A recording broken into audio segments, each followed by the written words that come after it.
সুপ্রিয় দর্শক আসসালামু আলাইকুম। আজকে সকাল ৯টা ৩০ মিনিটের দিক দিয়ে ঢাকা থেকে ফেনীগামী স্টারলাইন বাসের চাপায় এক শিক্ষার্থী নিহত হয়, ছাত্রী নিহত হয়। তো এই ঘটনাটি ঘটেছে ঢাকা টু কুমিল্লা রুটের যে গজারিয়া, সেই গজারিয়ার স্কুলের সামনে। যদিও পরবর্তীতে যখন তদন্তকারী যে সংস্থা যখন রিপোর্ট দেয়, তখন পরবর্তীতে জানা যায় যে আসলে বাসটি নাকি স্টারলাইন ছিল না, ছিল সেন্ট মার্টিন। তবে এখনও কিন্তু এইটা নিয়ে প্রচণ্ড রকমের মতবিরোধ রয়েছে।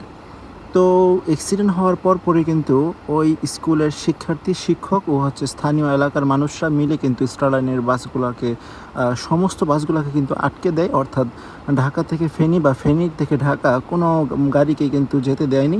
আর স্টারলাইনের 13টি বাসকে কিন্তু ভাঙচুর করা হয়েছে। আর এখনও কিন্তু অনেকগুলো বাস ওই স্কুলের যে ভিতরে কিন্তু আটকা রয়েছে। তো দেখতে পাচ্ছেন বাসগুলোকে কিন্তু ভেঙে একেবারে চুরমার করে দেওয়া হয়েছে।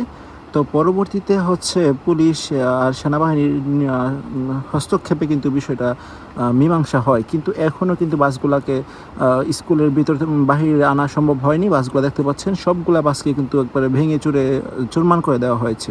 তো এইটাই